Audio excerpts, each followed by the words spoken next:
Hello दोस्तों, मैं आपका दोस्त डॉक्टर महकार सिंह, आपका न्यूट्रिशन एडवाइज़र। दोस्तों, हम बात कर रहे थे क्या आपका डॉक्टर पोषक तत्वों के बारे में जानता है, इस बुक के बारे में। और इस बुक में अभी तक हमने काफ़ी चीज़ें पढ़ ली हैं। डॉक्टर रेडी स्टेंट एमडी द्वारा लिखी गई बुक, और इसके अध्याय 7 में कार्डियोमायोपैथी, इलाज की नई आशा, इसके ऊपर आज हम बात करेंगे और इसको हम आज पढ़ेंगे। और बहुत सारे चीज़ें आपको हेल्प मिलेगी। कार्डियोमायोपैथी एक हार्ट की बीमारी है, कैसे होती है, किस तरीके से इसको हम ठीक कर सकते हैं, क्या इसके सिम्टम्स हैं, वो सारा इस चैप्टर के अंदर हम पढ़ेंगे। जी, जो लेखक हैं डॉक्टर रे, उन्होंने लिखा है, वेन मेरा जिगरी मित्र था। हम दोनों साउथ डेकोटा में मिसूरी नदी से लगे छोटे से शहर में एक साथ बड़े हुए थे। उसके पिता हाई स्कूल तक मेरे बेसबॉल कोच रहे। हालांकि वेन मुझसे छोटा था, लेकिन वह खेलों में मुझे हमेशा कड़ी टक्कर देता था। यहाँ तक कि मैंने एक बार हाई स्कूल दौड़ में आधा मील का ट्रैक रिकॉर्ड बनाया था, जिसे वेन ने 2 साल बाद तोड़ दिया था। वेन और मैंने एक साथ साउथ डेकोटा यूनिवर्सिटी में प्रवेश लिया, जहाँ हम दोनों यूएसडी ट्रैक टीम में दौड़े थे। आगे के सालों में यूनिवर्सिटी में वेन की एथलेटिक गतिविधियाँ जारी रही। वह एक आक्रामक साइक्लिस्ट था और कई मौक़ों पर दौड़ भी लगाता था। मैं उसकी लगातार उच्च शारीरिक अवस्था की प्रशंसा करता था। मैं अपने मित्र के एथलेटिक्स के प्रति जुनून को जानता था, इसलिए जब गर्मियों के एक दिन वह मेरे क्लिनिक आया तो मैं थोड़ा चिंतित हो गया। वेन के चेहरे का रंग उड़ा हुआ था। उसने बताया कि उसे ऐसा लगता है जैसे उसका हृदय उछलकर सीने से बाहर आ जाएगा। मेरा पुराना प्रतिद्वंदी काफ़ी थका लग रहा था। उसने बताया कि वह पिछले 3 महीनों से गंभीर फ्लू की चपेट में है और अब उसे नहीं लगता कि वह उससे छुटकारा पा सकेगा। ऐसा लगता था कि इस दौरान उसने जो भी कुछ किया था सब बेकार हो गया। वह एक रेस्तरां का मैनेजर था और उसे नहीं पता था कि वह किस प्रकार काम कर सकेगा, क्योंकि उसका शरीर इस लायक नहीं बचा था। वेन का परीक्षण करने के बाद मैंने पाया कि उसका हृदय वास्तव में बहुत तेज और अनियमित तरीके से धड़क रहा है। उसका हृदय वॉशिंग मशीन की तरह आवाज़ कर रहा था। यह साफ था कि वह बहुत मुश्किल में था। मैंने उसे बताया कि उसे तुरंत हॉस्पिटल में भर्ती होने की ज़रूरत है। वेन सीधे हॉस्पिटल पहुंच गया, जहां पर कार्डियोलॉजिस्ट ने उसका परीक्षण किया। एक्सरे से पता चला कि वेन के हृदय का आकार बढ़ गया था। इस पर डॉक्टर ने तुरंत इकोकार्डियोग्राफी करने का आदेश दिया। परिणाम चौंकाने वाले थे। वेन का इजेक्शन फ्रैक्शन, यह माप की हृदय कितनी शक्ति से धड़क रहा है, सिर्फ 17% था। सामान्य तौर पर इजेक्शन फ्रैक्शन 50 से 70% के बीच होना चाहिए।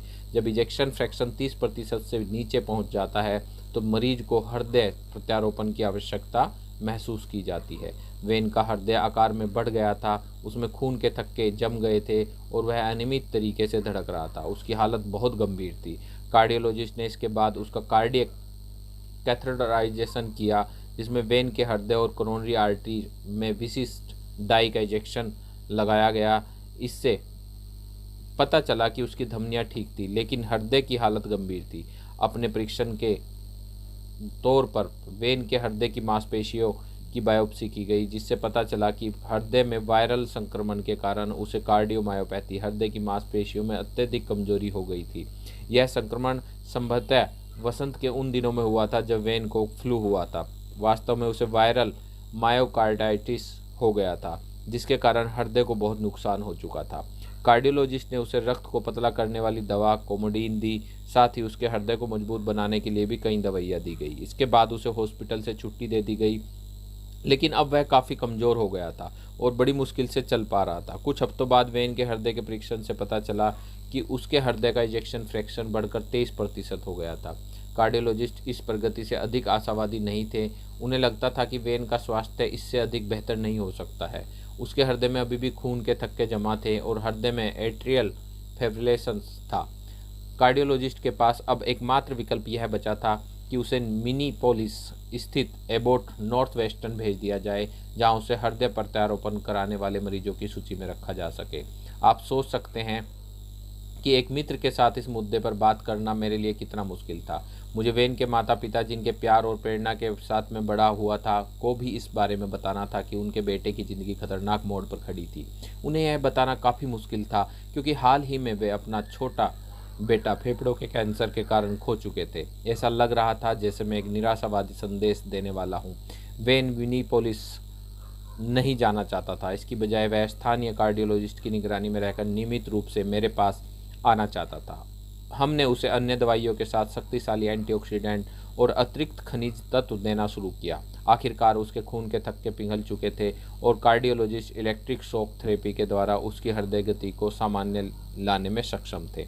इसी दौरान जब मैं और मेरी पत्नी लिज नॉर्थ वेस्ट की उड़ान पर थे तो लिज ने मुझे एक लेख दिखाया जो प्राकृतिक पोषक तत्व कोएंजाइम Q10 पर शोध के बारे में था। लिज ने यह लेख मुझे दे दिया जिसे टाइलर टेक्सास में प्रैक्टिस कर रहे कार्डियोलॉजिस्ट व बायोकेमिस्ट डॉक्टर पीटर लेक्स जॉइन ने लिखा था। डॉक्टर लेक्स जॉइन कार्डियोमायोपैथी के अपने कई मरीजों को रोजाना CoQ10 के रूप में अतिरिक्त पोषक तत्व देकर उल्लेखनीय रूप से ठीक कर चुके थे। घर लौटने पर मैंने CoQ10 के बारे में चिकित्सा साहित्य से सारी जानकारी एकत्र की और यह भी निश्चय किया कि इसे मेरे मित्र पर आजमाना पूरी तरह सुरक्षित रहेगा। वेन के पास खोने के लिए था भी क्या। अगले दिन मैंने उसे अपने क्लिनिक पर बुलाकर CoQ10 के बारे में जानकारी दी और डॉक्टर लेक्स जॉइन द्वारा बताई गई मात्रा उसे देने लगा। क्योंकि वेन की पूरी निगरानी उसके कार्डियोलॉजिस्ट कर रहे थे, इसलिए मैंने उसे 3-4 माह तक नहीं देखा।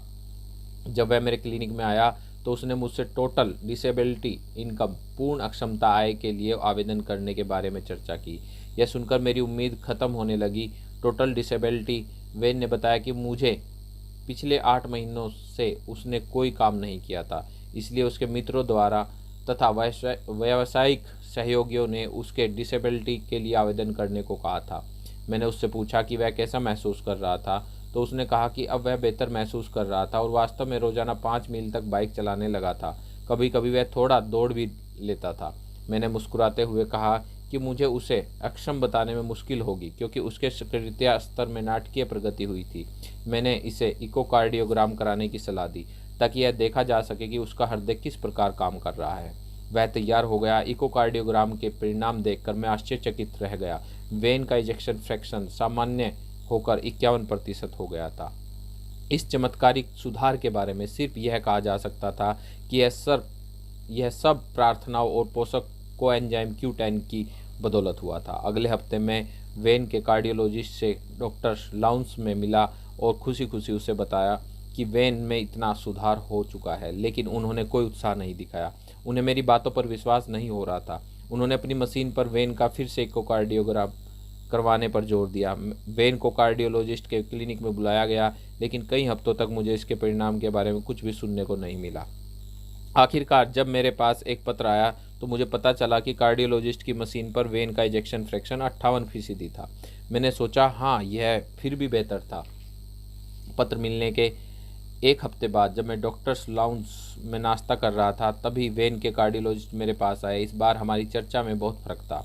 वेन के स्वास्थ्य की प्रगति को देखकर वे कोएंजाइम Q10 के शोध अध्ययनों के बारे में जानने को उत्सुक थे। मैंने उनसे कहा कि मैं शीघ्र ही इन अध्ययनों की कॉपी भेज दूंगा। उन्होंने कहा, रे, आपने मुझे एक डॉक्टर की याद दिला दी जिन्हें मैं काम के दौरान सुना करता था। वे पोषण और अतिरिक्त पोषक तत्वों पर किए गए चिकित्सा शोधों पर बोला करते थे। उनके बताए विषय पर बात करना हॉस्पिटल में हमारे लिए समय बिताने का पसंदीदा तरीका था। हम उनकी बातों की धज्जियां उड़ाते थे। कार्डियोलॉजिस्ट ने अपनी बात जारी रखी। इनमें सबसे ज़्यादा आलोचक डॉक्टर जिम थे। डॉक्टर लाउंज में वे इस रेडियो को एक तरफ रख देते थे और उसके सामने बैठ जाते थे। यह सिलसिला कई महीनों तक चलता रहा, जब तक कि एक दिन जिम के साथी ने इसका विरोध करते हुए यह नहीं कहा कि यदि तुम इस विषय से सहमत नहीं हो तो खुद अतिरिक्त पोषक तत्व क्यों लेते हो। जिम ने कहा, हो सकता है सिर्फ इस मामले में मैं गलत हूँ। इधर वेन ने डिसेबिलिटी के लिए आवेदन नहीं किया और अब वह पूरी तरह काम पर लौट आया था। उसे मेरे क्लिनिक में पहली बार आए हुए 4 साल हो चुके थे। मेरा मित्र अब पहले की तरह शारीरिक काम करने में सक्षम था और इकोकार्डियोग्राम भी उसका इजेक्शन फ्रैक्शन सामान्य बताता है। मैं आपको एक बात का विश्वास दिलाना चाहता हूँ कि वेन का हृदय पूरी तरह ठीक नहीं हुआ था। उसे अब भी कार्डियोमायोपैथी थी, लेकिन CoQ10 पोषक तत्व के रूप में वेन के हृदय को आवश्यक ऊर्जा मिलती है जो उसके हृदय की कमजोरी को कम करती है। हृदय की मांसपेशियों की बीमारी। हृदय कोई जटिल अंग नहीं है। यह प्राथमिक रूप से एक मांसपेशी है जिसका मुख्य काम पूरे शरीर में रक्त का पहुंचाना है, जो कि एक पंप के तरीके से काम करता है। पिछले कुछ अध्यायों में हमने कोरोनरी आर्टरी के बारे में चर्चा की, जो हृदय को रक्त की आपूर्ति करती है। अब यह अध्याय हृदय की मांसपेशी पर केंद्रित होगा। कंजेटिव हार्ट फेलियर तथा कार्डियोमायोपैथी हृदय मांसपेशियों की बीमारियां हैं। एक, विद्युत तंत्र हृदय की इस मांसपेशी को सामान्य और प्रभावकारी तरीके से धड़काता है। हार्ट वाल्व खुलते और बंद होते हैं, जो हृदय के चारों कक्षों से रक्त को प्रवाह होने देते हैं। इस प्राथमिक मांसपेशी की मुख्य जिम्मेदारी शरीर के प्रत्येक अंग में रक्त भेजने की होती है। चूँकि हृदय को लगातार धड़कता रहना होता है, इसलिए इसके लिए अत्यधिक ऊर्जा की ज़रूरत होती है। कंजेटिव हार्ट फेलियर और कार्डियोमायोपैथी के कई कारण होते हैं। इनमें उच्च रक्तचाप, बार बार या गंभीर दिल के दौरे, वायरल इन्फेक्शन और बहुत सारी हृदय की बीमारियां होती है, जैसे ल्यूपस या स्क्लेरोडर्मा आदि शामिल है। इनमें से हर स्थिति हृदय की मांसपेशी को कमज़ोर बनाती है। इस कारण हृदय शरीर से मिलने वाले रक्त को ठीक प्रकार से पंप नहीं कर पाता है। इस स्थिति में हृदय तेजी से धड़ककर अपनी कमजोरी की अवस्था को संतुलित करने का प्रयास करता है, परंतु अप्रत्याशित रूप से रक्त फेफड़ों में आ जाता है। इस स्थिति को कंजेस्टिव हार्ट फेलियर कहते हैं। इस अवस्था में मरीज स्वयं के दर्द को भी बाहर निकालने लगते हैं। कभी कभी यह स्थिति मुख्य रूप से हृदय के दाएं हिस्से में पैदा होती है। इसके कारण लीवर में अधिक दर्द भर जाता है और मरीज के पैरों में सूजन आ जाती है।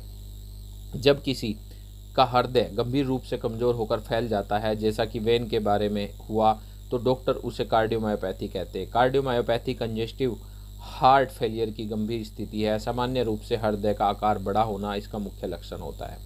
कोएंजाइम Q10 क्या है? कोएंजाइम Q10 CoQ10 या यूबिक्विलिन या यूबिक्विनिनोन वसा में घुलनशील विटामिन या विटामिन की तरह का एक तत्व है, जो एक शक्तिशाली एंटीऑक्सीडेंट भी होता है।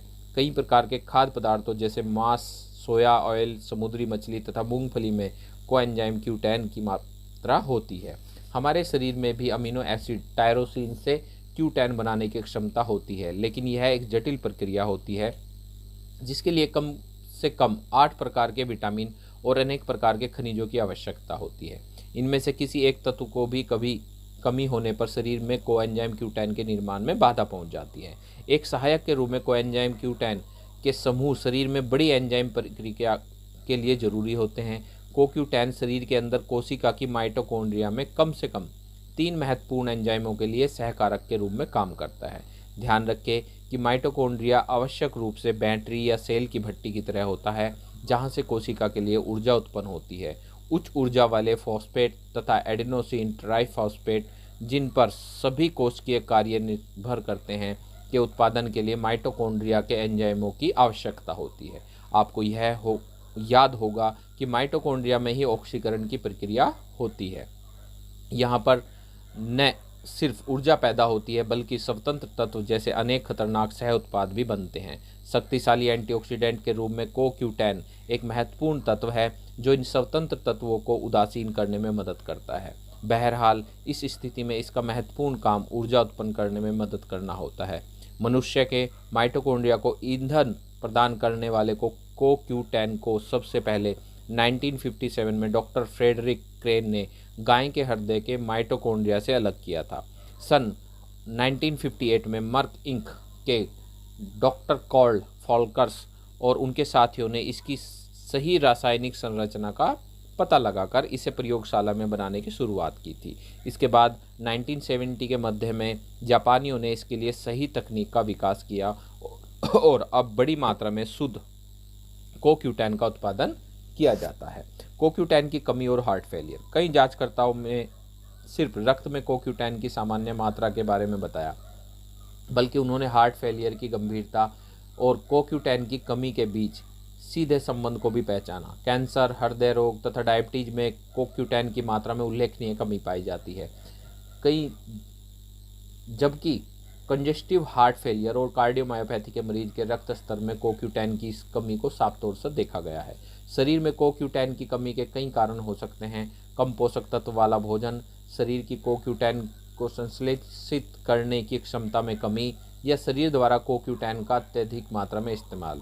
1980 की शुरुआत में जांचकर्ताओं ने मरीजों को CoQ10 पोषक तत्व देना शुरू कर दिए थे। पिछले 20 सालों से भी अधिक समय में इसके प्रति दिलचस्पी बढ़ी है और कार्डियोमायोपैथी व हार्ट फेलियर के मरीजों पर CoQ10 के प्रभाव को साबित करने के लिए अनेक परीक्षण दिए गए। दुनिया भर में करीब 9 चिकित्सीय परीक्षण किए गए। CoQ10 के बायोकेमिकल, बायोमेडिकल और चिकित्सीय पहलुओं को लेकर 8 अंतर्राष्ट्रीय सम्मेलन हुए, जिनमें 18 विभिन्न देशों के डॉक्टरों और वैज्ञानिकों ने 300 से अधिक शोध पत्र प्रस्तुत किए। इन अंतर्राष्ट्रीय अध्ययनों में सबसे बड़ा अध्ययन इटली के मल्टी सेंटर ट्रेल के बेगियो एंड एसोसिएट द्वारा किया गया, जिसमें हार्ट फेलियर के 2644 मरीज शामिल थे। इस विशेष अध्ययन में करीब 80% मरीजों में CoQ10 लेने के बाद सुधार हुआ। इन मरीजों में 54% को 3 प्रमुख लक्षणों में भी उल्लेखनीय सुधार महसूस हुआ। सीधे तौर पर देखें तो इन अध्ययनों और वास्तविक जिंदगी के उदाहरणों में यह पता चलता है कि हृदय की जानलेवा बीमारियों के इलाज में CoQ10 की अतिरिक्त खुराक बहुत मददगार होती है। भले ही यह बीमारी को ठीक नहीं करते हैं, लेकिन यह उसे बढ़ने से जरूर रोकती है। कार्डियोमायोपैथी के मरीजों का इलाज। क्या आपको पता है कि हृदय प्रत्यारोपण में कितना खर्च आता है? क्या आपने $2,50,000 सोचा था?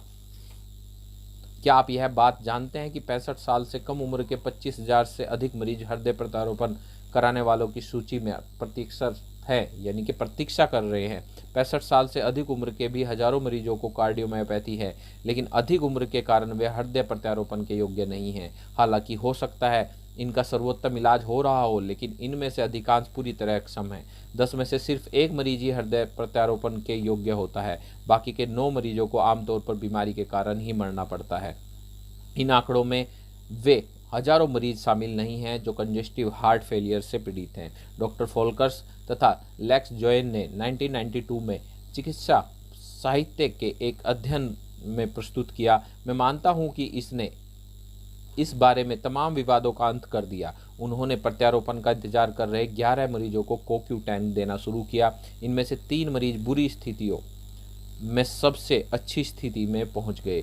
4 मरीज श्रेणी 3rd से लेके 5th से श्रेणी 2nd में पहुंच गए और बाकी 2 मरीजों की स्थिति में सुधार श्रेणी 3rd से 1st में हुआ। सभी श्रेणियों का वर्गीकरण न्यूयॉर्क हार्ट एसोसिएशन की मार्गदर्शिका के अनुसार किया गया था। देखें बॉक्स में कार्यक्षमता के लिए न्यूयॉर्क हार्ट एसोसिएशन का वर्गीकरण। श्रेणी 1 कोई सीमा नहीं, सामान्य शारीरिक गतिविधि के कारण थकान नहीं होती, साथ ही सांस लेने में कमी नहीं होती या हृदय की धड़कनें नहीं बढ़ती। श्रेणी नंबर 2 शारीरिक गतिविधियों में थोड़ी बहुत कमी, ऐसे मरीज आराम करने पर बेहतर महसूस करते हैं। सामान्य शारीरिक गतिविधियों के परिणाम स्वरूप थकान आ जाती है तथा हृदय तेजी से धड़कता है, सांस लेने में परेशानी होती है या एंजाइना हो जाता है। श्रेणी 3 एक निश्चित सीमा से अधिक शारीरिक गतिविधि नहीं, हालांकि आराम करने पर मरीज को राहत मिलती है। सामान्य से कम शारीरिक काम करने पर भी ऊपर बताए लक्षण प्रकट हो जाते हैं।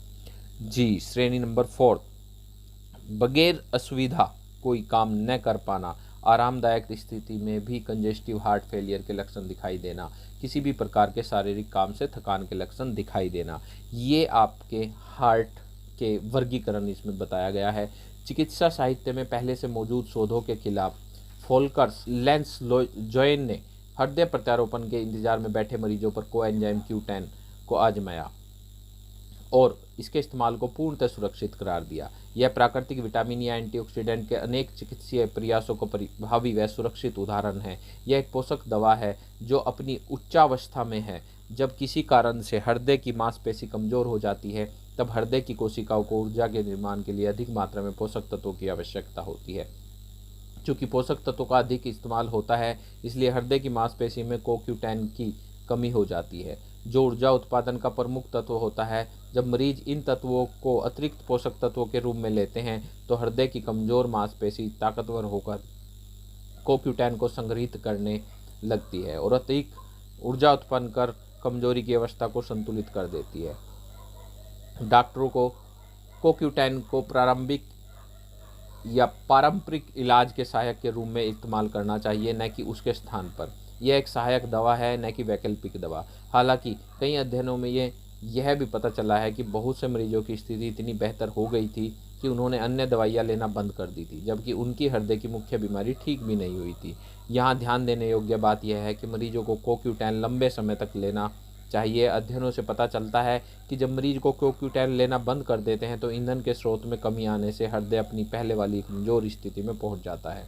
वहीं दूसरी ओर डॉक्टर लेंग्स जोएन ने 6 साल तक मरीजों के अध्ययन के बाद बताया कि जो मरीज सामान्य मात्रा में इस पोषक तत्व को लेते रहते हैं उनके हृदय की स्थिति बेहतर बनी रहती है। डॉक्टर को Q10 लेने की सलाह क्यों नहीं देते? यहाँ हम जानलेवा बीमारी की बात कर रहे हैं जिसमें पारंपरिक उपचार से उम्मीद की किरण कम ही नजर आती है। CoQ10 पोषक तत्व की अतिरिक्त खुराक लेने का प्रतिदिन का खर्च लगभग $1 आता है। हॉस्पिटल के खटे हुए खर्च को न गिने तो भी हृदय प्रत्यारोपण के $2,50,000 के खर्च से यह राशि बहुत कम है, जिसके लिए अधिकांश मरीज कभी भी कतार में हैं। इसके अलावा CoQ10 के सेहत पर कभी भी कोई दुष्प्रभाव या परेशानी नहीं दिखाई देती। हालांकि अधिकतर अध्ययनों में 4 महीनों के भीतर ही बेहतर परिणाम दिखाई देने लगे।